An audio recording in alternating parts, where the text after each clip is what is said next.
ucapan syukur kepada Tuhan itu kita akan bersama-sama merenungkan kebenaran firman Tuhan. Oleh karena itu mari kita buka kebenaran firman Tuhan yang terdapat di dalam 1 Korintus pasal yang ke-9 ayat yang tadi kita sudah baca bersama-sama di dalam pembacaan silih berganti.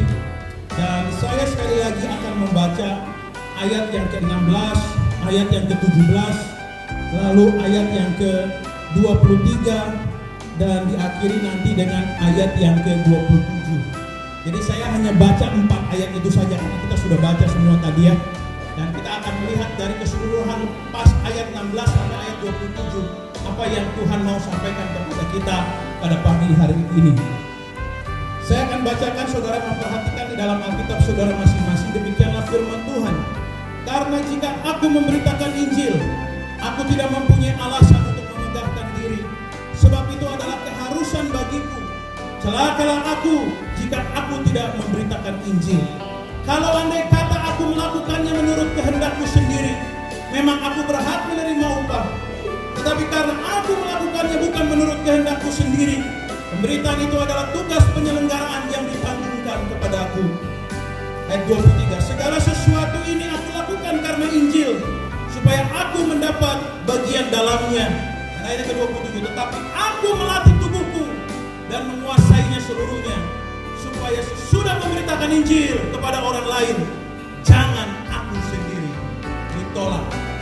Bapak ibu saudaraku yang dikasihi oleh Tuhan, seperti yang kita telah ketahui bersama, bahwa tidak ada gereja yang lahir selain dari karena adanya pemberitaan Injil. Amin. Tidak ada. Tidak pernah ada gereja di seluruh dunia ini, di dalam sudut negara manapun muncul ada gereja di sana kecuali oleh karena ada usaha pemberitaan Injil. Siapa memberitakan Injil?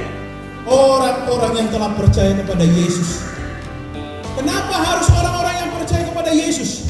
Karena orang-orang yang telah percaya kepada Yesus adalah satu-satunya orang-orang yang dipilih oleh Allah untuk bersaksi kepada orang-orang yang belum percaya. Saudara-saudaraku yang dikasihi oleh Tuhan, pemberitaan Injil adalah satu-satunya cara agar orang mendengar kabar baik tentang janji keselamatan, jaminan hidup yang kekal di surga, dan jaminan pengampunan dosa, serta perdamaian dengan Allah melalui karya Yesus di kayu salib. Sehingga tidak mungkin orang yang tidak pernah mengalami Yesus yang memberitakannya. Tidak mungkin orang yang hidup jauh dari Tuhan dapat mengerti dan mengatakan kabar baik itu kepada orang lain. Tentu haruslah orang-orang percaya. Dan siapakah orang-orang percaya? Saudara dan saya, gerejanya di dunia ini. Kita tahu bersama makna gereja ya, dari bahasa Portugis igreja dan dari bahasa Yunani eklesia, yaitu orang-orang yang dipanggil keluar, dipanggil untuk hidup berbeda. Makanya waktu orang Papua terima Yesus, hidupnya beda dengan sebelum terima Yesus. Ada perubahan, ada pembaharuan, mukanya jadi terang walaupun kulitnya hitam. Haleluya. Nah, saudara-saudaraku yang dikasihi oleh Tuhan, pemberitaan Injil adalah hal yang penting. Dan firman Tuhan mengatakan bahwa pemberitaan Injil adalah tugas utama dan tugas satu-satunya yang diembankan Allah kepada gerejanya. Sehingga gereja adalah satu-satunya agen Allah di dunia yang bertanggung jawab dalam usaha pemberitaan Injil. Ini penting sekali untuk dipahami, saudara. Pemberitaan Injil bukan sekedar slogan. Pemberitaan Injil bukan hanya sekedar perayaan yang kita rayakan setiap tahun sekali. Tetapi pemberitaan Injil adalah sebuah gaya hidup yang harus dimiliki oleh setiap orang percaya. Setiap hari kita harus menjadi saksi Kristus di tengah-tengah dunia yang gelap. Karena hari ini banyak orang yang sedang pergi ke neraka. Kalau saudara pendeta-pendeta khotbahkan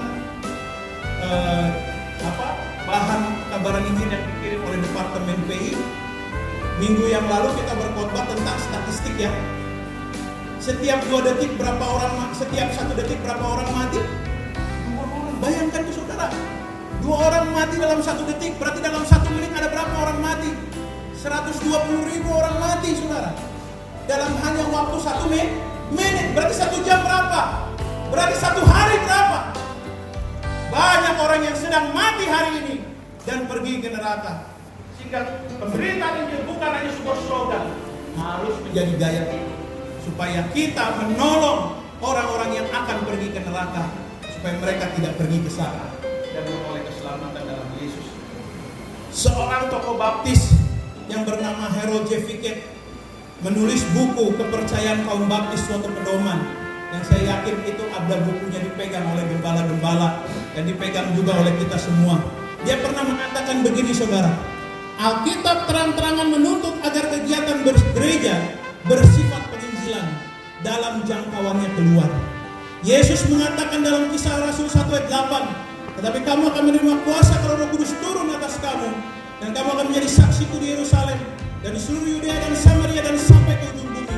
Dengan kata lain, Anda dan saya mempunyai tanggung jawab untuk membagikan kebaikan dari kegiatan setempat kita kepada orang-orang seluruh dunia supaya sampai ke ujung bumi, sehingga mereka mendapat kesempatan baik untuk mengenal Kristus sebagai Tuhan dan Juru Selamat, maupun untuk bertumbuh dalam anugerah dan dalam pengenalan akan Dia. Dan dia akhiri kalimat atau paragraf ini dengan perkataan begini, setiap gereja yang gagal di bagian ini menyimpang dari kehendak Allah. Saudara, ini orang baptis, seorang baptis yang luar biasa melayani di gereja baptis Van Nuys di California. Dan dia mengatakan, setiap gereja yang tidak melakukan pemberitaan Injil sedang menyimpang dari kehendak Allah. Saudara-saudara, mengapa orang baptis menjadikan pemberitaan Injil yang utama? Kenapa Australian Baptist Missionary Society harus jauh-jauh tinggalkan Australia pergi memberitakan Injil kepada kita? Karena mereka tahu firman Tuhan, mereka mengerti, dan mereka sudah tahu apa yang dikatakan Rasul Paulus, bahwa pemberitaan Injil adalah tugas utama, tugas yang penting, dan tugas yang harus dilakukan oleh setiap orang yang percaya. Sehingga hari ini kita akan belajar pemberitaan Injil adalah keharusan bagi orang percaya. Nah, saudara-saudara yang dikasihi oleh Tuhan, Rasul Paulus dalam 1 Korintus pasal yang ke-9 ini, dia menyampaikan hal yang penting mengenai kesadaran tanggung jawab pemberitaan Injil. Dalam keseluruhan pasal 9, dari ayat pertama sampai 27, Rasul Paulus mengingatkan kepada jemaat di Korintus akan panggilannya sebagai rasul dan sebagai pemberita Injil. Kenapa di dalam pasal ini tuh Rasul Paulus secara khusus berbicara tentang panggilannya? Karena pada waktu itu orang-orang Korintus mempertanyakan kerasulannya Paulus. Karena Paulus bukan Petrus, seorang murid Yesus. Dia tidak pernah hidup dengan Yesus. Dia tidak pernah belajar langsung dari Yesus. Tetapi Paulus berjumpa dengan Yesus menurut kesaksiannya pribadi, sehingga orang-orang Korintus pada waktu itu banyak yang meragukan kesaksiannya, dan bahkan mereka mulai menuduh Paulus hal yang tidak-tidak, saudara. Sehingga Paulus merasa perlu di dalam suratnya melakukan apa yang namanya klarifikasi atau apologetika, pembelaan tentang panggilannya sebagai seorang rasul dan dikuduskan dan dipilih oleh Yesus Kristus sendiri untuk tugas pengabaran Injil. Dan di dalam bagian ini dia menjelaskan secara detail bahwa pemberitaan Injil adalah suatu tanggung jawab utama dan suatu keharusan. Nah, saudara-saudara yang dikasihi oleh Tuhan, mengapa Paulus merasa penting di dalam klarifikasinya menjelaskan tentang urgensi, mendesaknya pemberitaan Injil? Mengapa di bagian ini sangat seolah-olah pemberitaan itu sesuatu yang mendesak, sampai dia katakan begini, celakalah aku jika aku tidak memberitakan Injil. Kenapa ini terlalu mendesak? Karena pada waktu itu jemaat Korintus yang sekalipun masih muda dan baru berdiri sebagai jemaat mengalami berbagai tantangan dalam perkembangannya. Tantangan yang dihadapi oleh jemaat Korintus menurut apa yang ditulis dalam surat 1 Korintus itu ada 3, saudara. Yang pertama, adanya perselisihan mengenai siapa golongan yang pengajaran yang paling sesuai dengan ajaran Yesus Kristus. Ada perpecahan di dalam jemaat, sehingga ini akan menjadi apa? Penghalang dari berhasilnya pemberitaan pemberitaan Injil. Nah, saudara-saudara yang dikasihi oleh Tuhan, dalam 1 Korintus pasal 1 ayat 12 sampai 13, pasal 2 dan pasal 3, di sana ternyata jemaat Korintus terbagi di dalam golongan Paulus, golongan Apolos, golongan Kefas, dan golongan Kristus. Nah, saudara-saudaraku yang dikasihi oleh Tuhan, perpecahan bukanlah sesuatu yang baik. Perpecahan menghambat pertumbuhan iman. Perpecahan menghambat pemberitaan Injil. Itulah sebabnya Rasul Paulus mengingatkan jemaat Korintus tentang bahayanya ini. Lalu yang kedua, masalah jemaat Korintus apa? Ada dosa dalam jemaat yang dibiarkan tetap ada di dalam jemaat. Apa saja? Percabulan, kikir, pelit, ya, penyembahan berhala, fitnah, mabuk, tipu muslihat, pencurian, perzinahan, bahkan ada istilah banci dan pemburik, artinya apa? Homoseks dan lesbian. Lalu apalagi? Tidak adil. Itu semua ada dalam 1 Korintus pasal yang ke-5 ayat 11, 6 ayat 9 sampai 10. Lalu juga mencari pembenaran kepada orang-orang yang tidak percaya kepada Kristus, mencari pembelaan kepada orang-orang yang tidak mengenal Tuhan, yang tidak bertobat, mencari pembenaran diri, dan juga masalah perkawinan, ya. Saudara-saudara, itu dalam 1 Korintus 6 ayat 1 sampai 2, pasal 7, masalah makan persembahan berhala. Hal-hal dosa ini menghambat pertumbuhan rohani jemaat. Jadi masalah perselisihan menghambat pertumbuhan rohani, masalah dosa juga menghambat pertumbuhan rohani. Sehingga orang Kristen tidak memberitakan Injil pada waktu itu, karena masalah-masalah ini terlalu membebani hidup mereka. Lalu masalah yang ketiga apa? Yang dialami jemaat Korintus, saudara. Masalah yang ketiga adalah mengkritik dan menuduh Paulus dengan alasan yang tidak berdasar karena kepentingan pribadi dan merasa memberi untuk Tuhan adalah sebuah beban. Itu yang terjadi. Itulah sebabnya Rasul Paulus dalam ayat 1 sampai ayat 15 dia bilang begini, bukankah aku rasul? Bukankah aku pengajar? Apakah hanya Paulus dan Barnabas yang tidak bisa menikmati berkat dari hasil pelayanannya? Ataukah hanya Kefas dan murid-murid yang lain?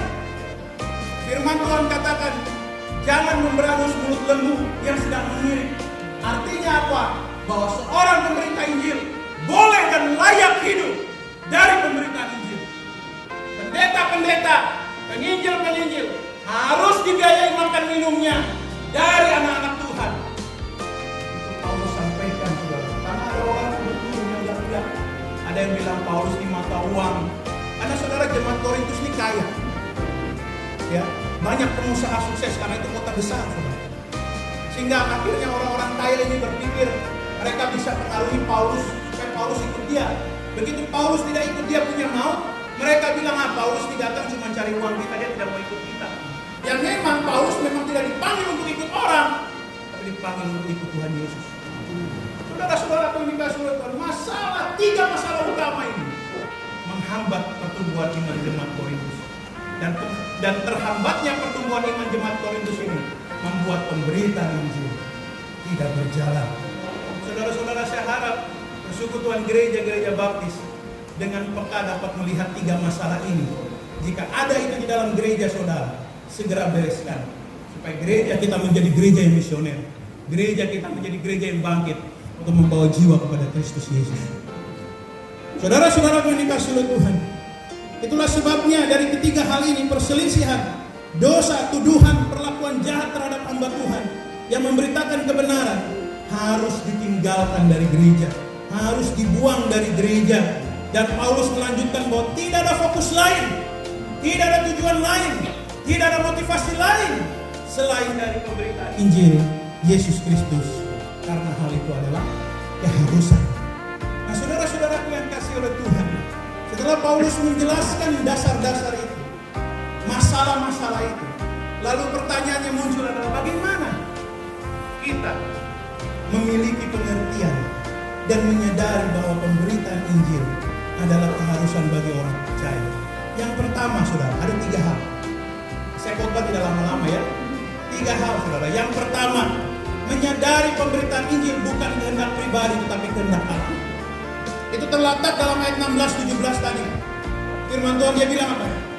Karena jika aku memberitakan Injil, aku tidak mempunyai alasan untuk memegahkan diri. Sebab itu adalah keharusan bagiku. Celakalah aku jika aku tidak memberitakan Injil. Ayat 17. Kalau andai kata aku melakukannya menurut kehendakku sendiri, memang aku berhak menerima upah. Tetapi karena aku melakukannya bukan menurut kehendakku sendiri, pemberitaan itu adalah tugas penyelenggaraan yang ditanggungkan kepadamu, saudara. Tugas yang ditanggungkan kepada Paulus. Dan hal yang sama juga hari ini firman Tuhan datang kepada kita semua, bahwa tugas itu ditanggungkan kepada saudara dan saya pada hari ini. Saudara-saudaraku yang dikasihi oleh Tuhan, lalu bagaimana kita bisa memiliki kesadaran pemberitaan Injil bukan kehendak pribadi tetapi kehendak Allah? Tentu yang pertama adalah kita harus penuh dengan Roh Kudus.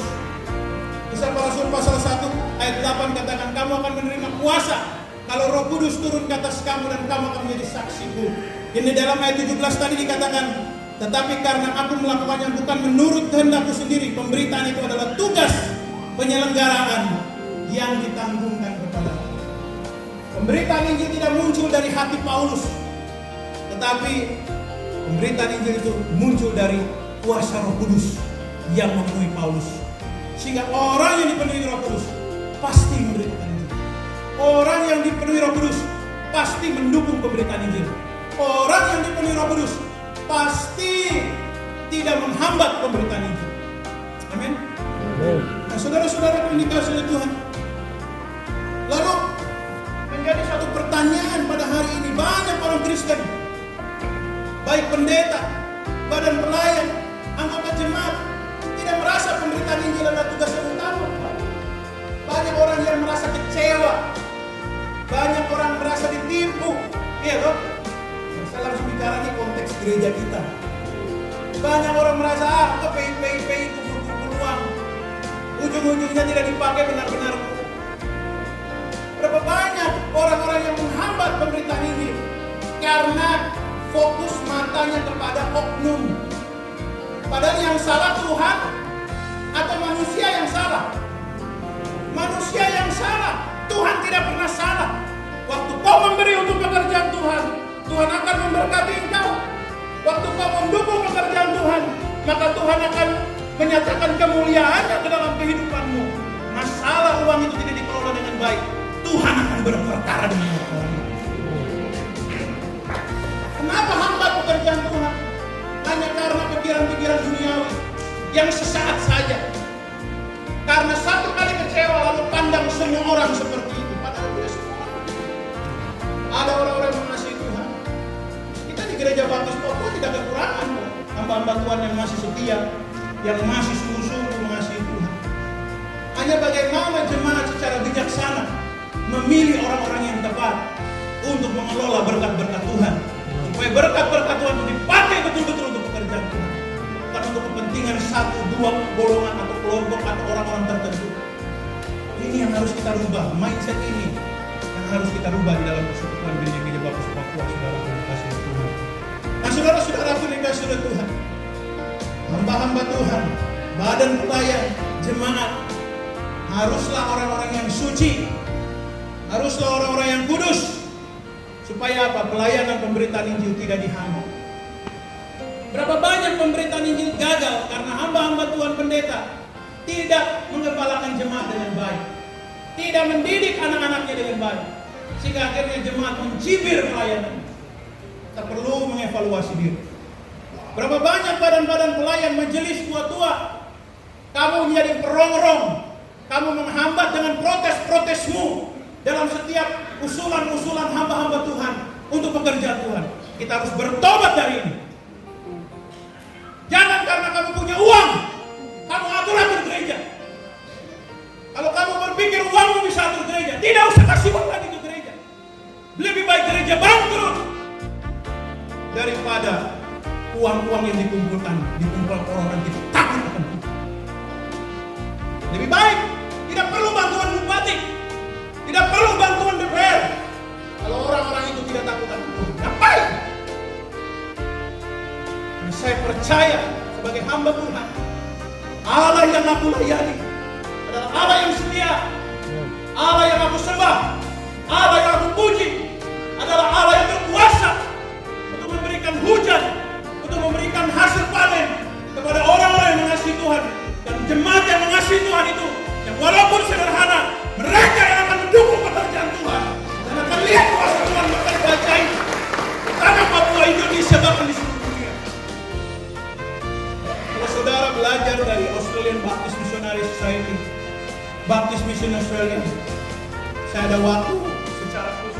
bicara dengan Pak Marhol di dalam kamar waktu di Tiong.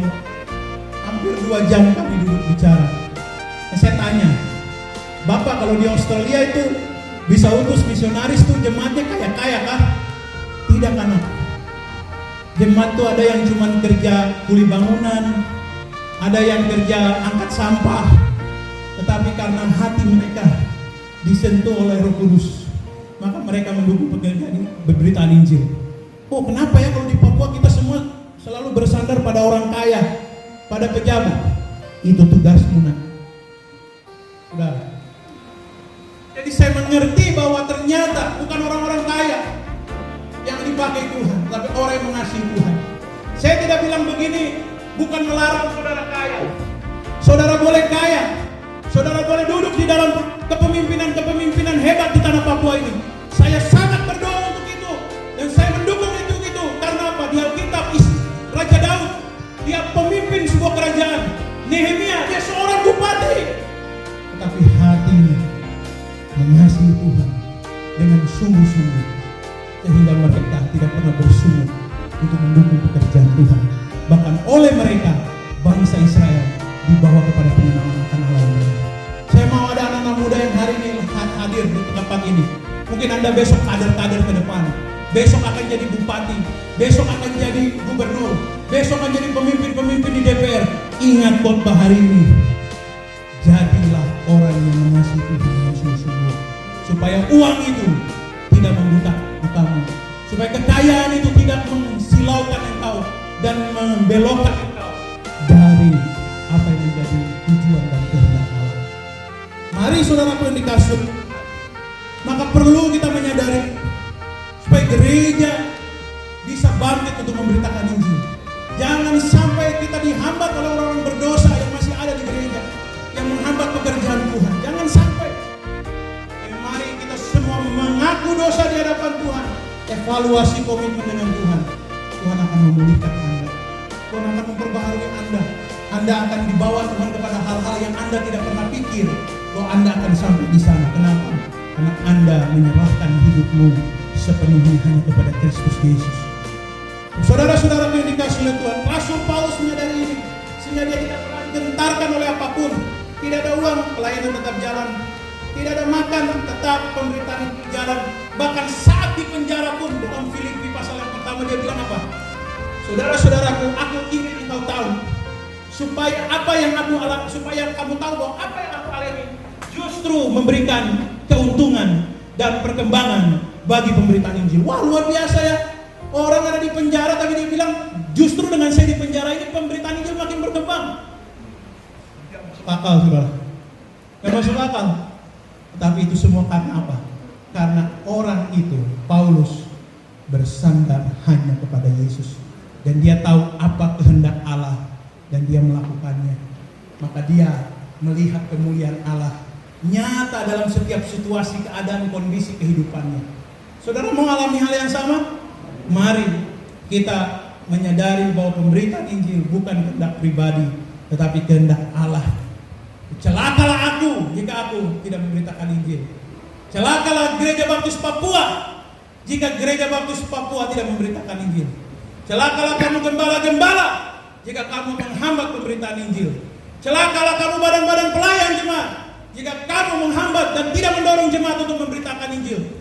Celakalah kamu jemaat-jemaat jika kamu tidak setia kepada Yesus dan tetap hidup dalam dosa dan bersungut-sungut saat kegiatan-kegiatan pemberitaan Injil. Saudara, mari bagian pertama yang kita menyadari itu adalah kehendak Allah, maka kita mau taat. Gereja harus mengikuti kehendak Tuhan, bukan Tuhan ikut lawan gereja. Ingat, kita datang ke gereja bukan supaya Tuhan dengar kita, tetapi supaya kita dengar Tuhan dan melakukan apa yang Tuhan mau. Yang kedua, saudara yang dikasihi oleh Tuhan, bagaimana kita mengerti dan menyadari pemberitaan Injil adalah keharusan bagi orang percaya. Yang kedua adalah menyadari dengan motivasi yang benar. Ada banyak motivasi, ada banyak tujuan-tujuan. Anda menjadi hamba Tuhan, tujuannya apa? Anda menjadi orang Kristen, tujuannya apa? Anda terlibat dalam pelayanan gereja sebagai sekalian, tujuannya apa? Anda duduk sebagai pimpinan di BPP, sebagai pengurus di departemen. Apa motivasimu? Motivasi kita haruslah benar. Anda menjadi dosen teologi, apa motivasimu? Motivasi kita harus motivasi yang benar. Saudara-saudaraku, kita lihat ayat 18. Rasul Paulus menjelaskan tentang motivasi. Kalau demikian, apakah upahku? Upahku ialah ini, bahwa aku boleh memberitakan Injil tanpa upah, dan bahwa aku tidak mempergunakan hakku sebagai pemberita Injil. Saudara-saudaraku yang dikasihi oleh Tuhan, Rasul Paulus lebih suka memilih bekerja dengan tangan daripada bersandar pada persembahan jemaat, tetapi jemaat yang memberinya bersungut-sungut. Karena dia mau memberitahu kepada jemaat Korintus bahwa motivasi saya datang kepada kamu bukan karena uang, bukan karena jabatan, bukan karena mau cari kehormatan, tapi saya datang kepada kamu dengan tulus karena saya mau kamu mengenal Yesus, dan kamu percaya dan diselamatkan. Sehingga akhirnya Rasul Paulus terpaksa ngomong ayat 18 ini, aku melayani tanpa upah. Tetapi saudara ingat, ada di bagian lain Paulus menerima upah dari jemaat. Itu di mana? Jemaat Filipi. Iya toh? Waktu Paulus mulai memberitakan Injil kepada jemaat Korintus, siapa jemaat support yang paling banyak untuk Paulus? Itu jemaat Filipi. Di pasal 4 dia bilang, aku tidak pernah melakukan perhitungan hutang piutang dengan orang lain selain dengan kalian. Karena waktu aku baru mulai melayani di Makedonia, di Akhaya, kamu 1-2 kali menolong aku. Luar biasa ya. Jadi bukan berarti Paulus tidak terima, tetapi dia lihat motivasi orang yang memberi. Dan hari ini saya mau bilang, gembala-gembala, hamba-hamba Tuhan, kita semua termasuk saya, waktu kita menerima persembahan dari orang, kita harus lihat motivasi orang itu. Kalau motivasi orang itu hanya mau mengikat kita, mau menguasai kita, mau mempengaruhi kita, tolak dalam nama Yesus. Lebih baik aku tidak punya uang dari orang-orang yang tidak percaya Tuhan. Amin. Ya saudara, ini sesuatu yang memang berat. Buat saya juga berat, buat istri saya juga berat. Apalagi istri saya orang Jawa, saudara. Dia hidup di Jawa, dia butuh untuk lipstiknya, dia butuh untuk apa? Make upnya, dia butuh untuk bajunya yang bagus, sepatunya yang bagus. Tapi saya bilang sama dia, saya tidak bisa jamin itu. Tetapi Tuhan yang aku layani, dia bisa jamin itu untuk kamu.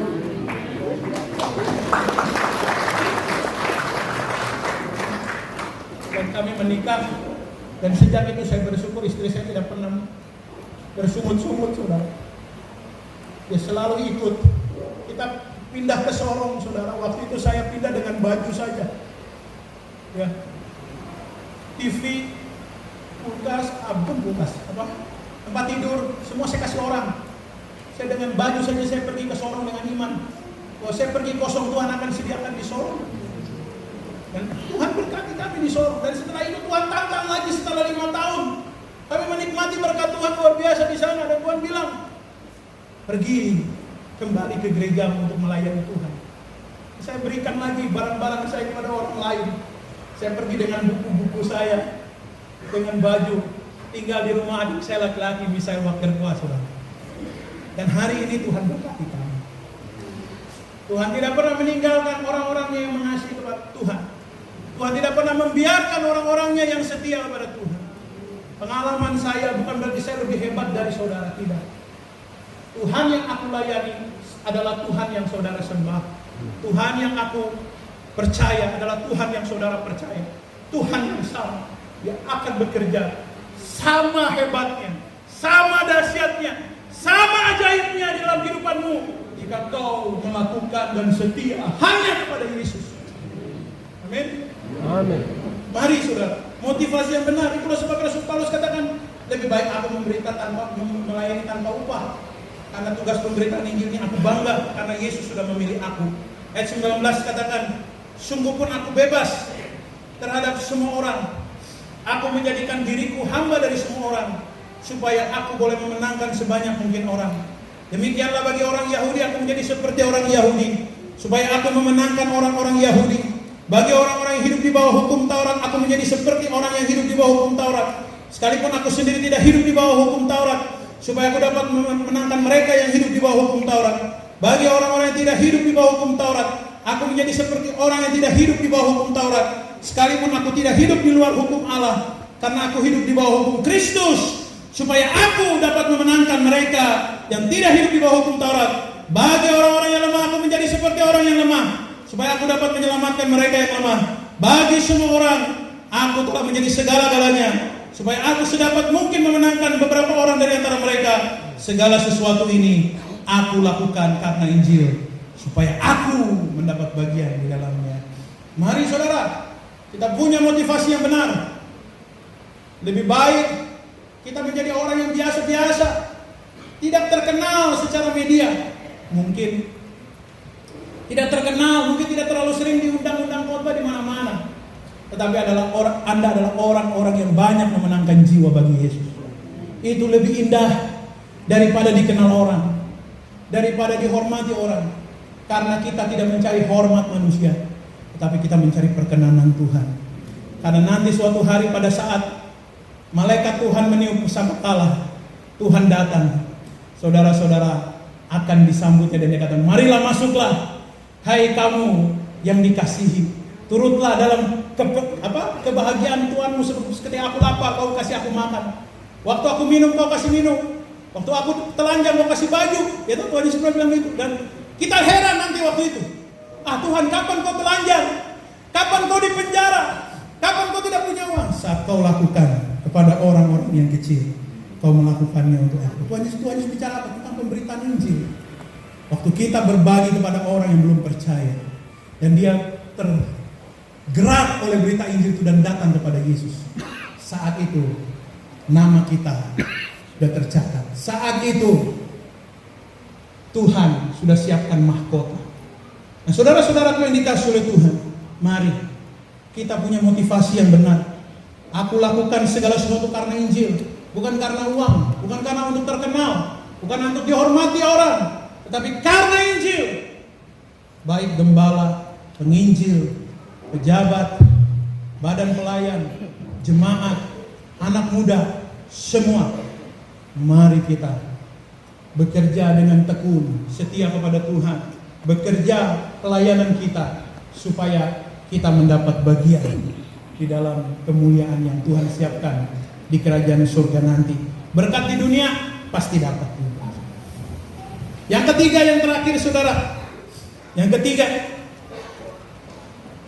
bagaimana mengerti pemberitaan Injil adalah keharusan bagi orang percaya. Yang ketiga, menyadari pentingnya menguasai diri dan melatih diri serta berlari kepada tujuan memperoleh hidup yang kekal. Ayat yang ke-24 di sana dikatakan, tidak tahukah kamu bahwa dalam gelanggang pertandingan semua peserta turut berlari, tetapi bahwa hanya satu orang saja yang mendapat hadiah. Karena itu larilah begitu rupa sehingga kamu memperolehnya. Saudara-saudaraku yang dikasihi oleh Tuhan, Paulus menggambarkan tentang menguasai diri dan melatih diri ini seperti seorang atlet yang sedang melatih dirinya untuk mempersiapkan diri sebuah pertandingan. Seorang atlet di sana dikatakan apa?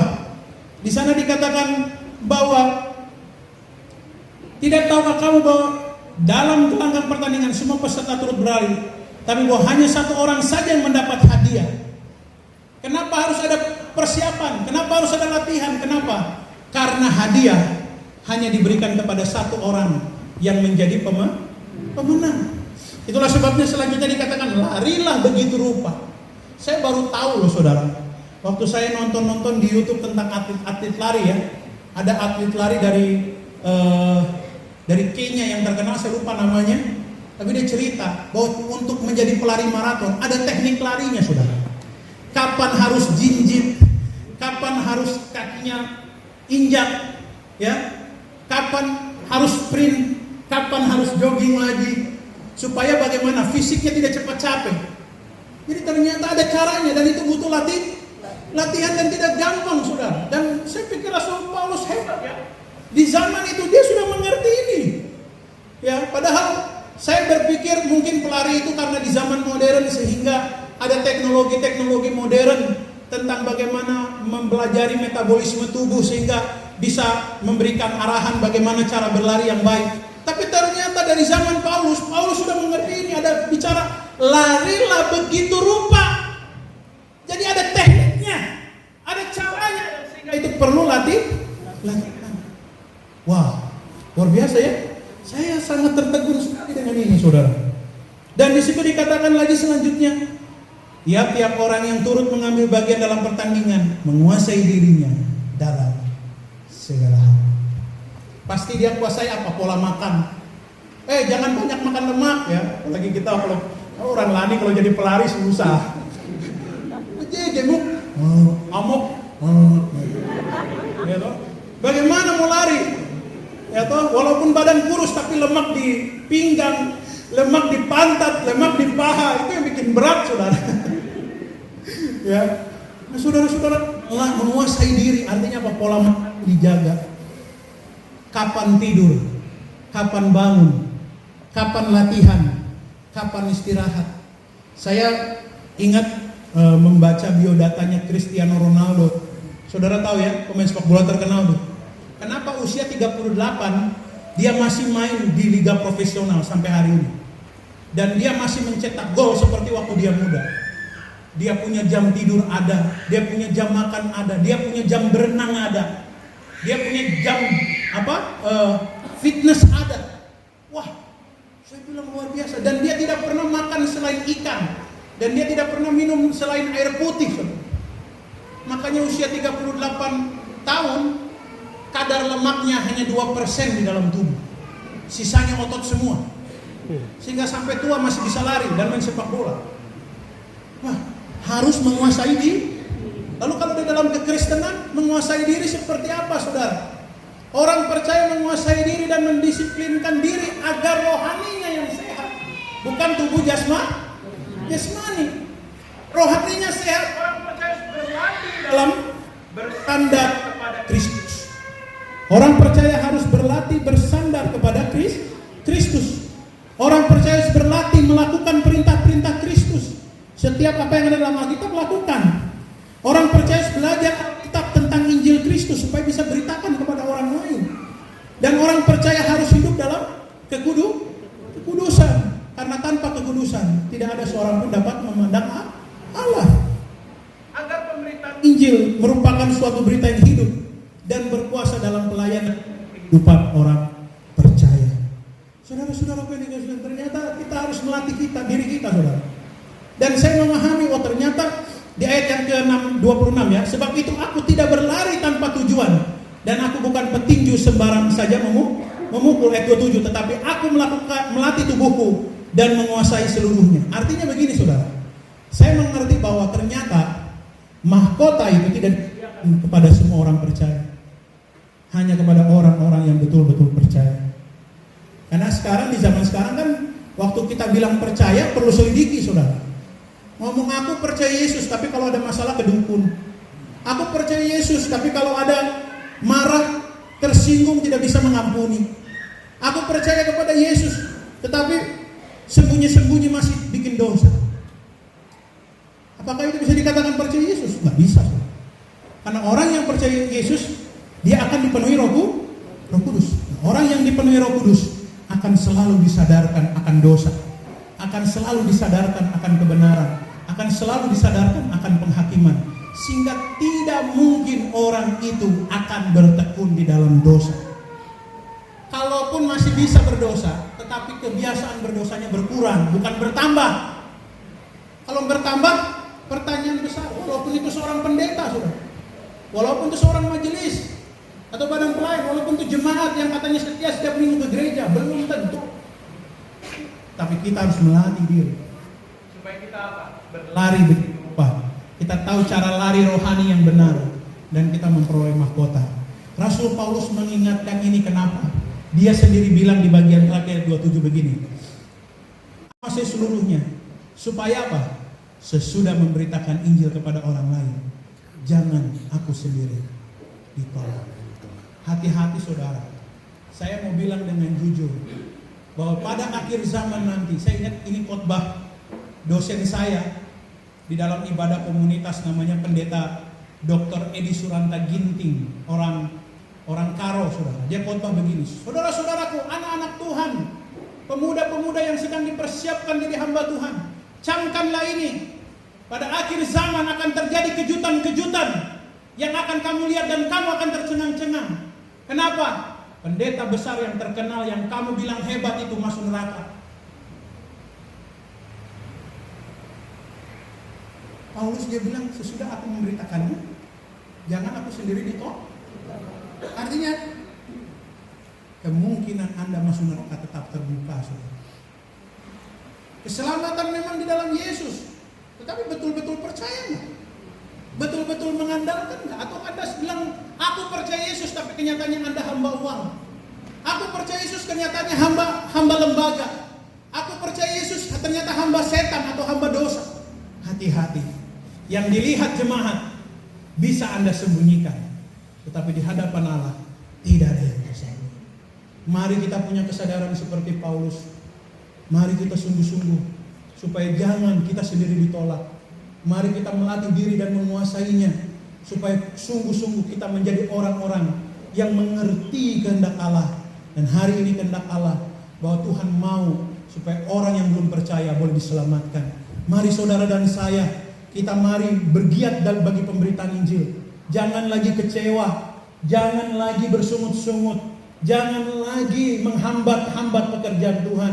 Kalau ada dosa yang masih Anda lakukan, mari tobat di hadapan Tuhan, supaya Tuhan memulihkanmu, supaya Tuhan membebaskanmu, karena pengampunan masih terbuka. Dan Tuhan tetap setia menantikan kapan anakku kembali untuk mendapatkan ketenangan dan kelegaan di dalamnya. Mari kita masing-masing berdoa di dalam hati kita. Tutup matamu.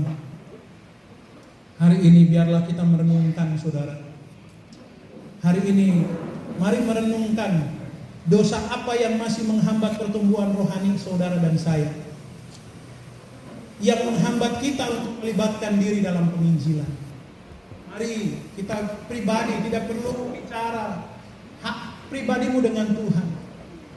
Karena Dia mendengar di sorga dan akan memulihkan yang tahu. Mari masing-masing di dalam hatimu. Mari kita menyanyikan sambil kita merenungkannya. Mari kita menyanyikan lagu yang berkata, selidiki aku, lihat hatiku, apakah ku mengasihi Engkau Yesus.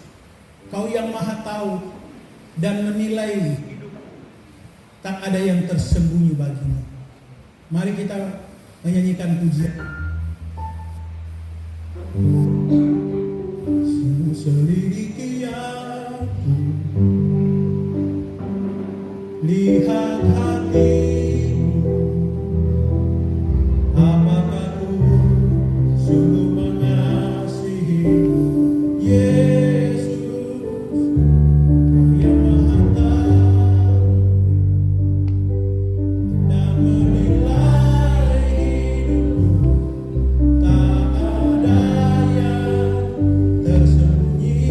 tak ada yang tersembunyi bagimu. Telah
Bapa di sorga, terima kasih untuk firman-Mu. Kami boleh belajar boleh mengerti, boleh memahami bahwa pemberitaan Injil adalah keharusan.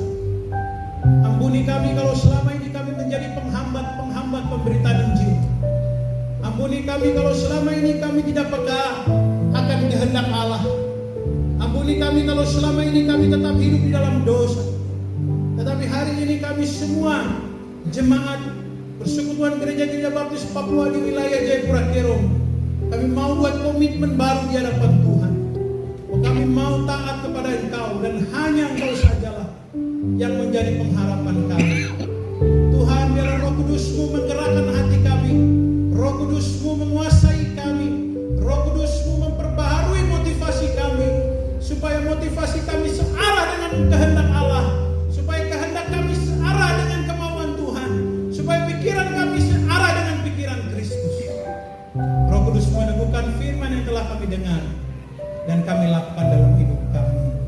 Ini doa ucapan syukur kami Bapa, dalam nama Yesus kami berdoa.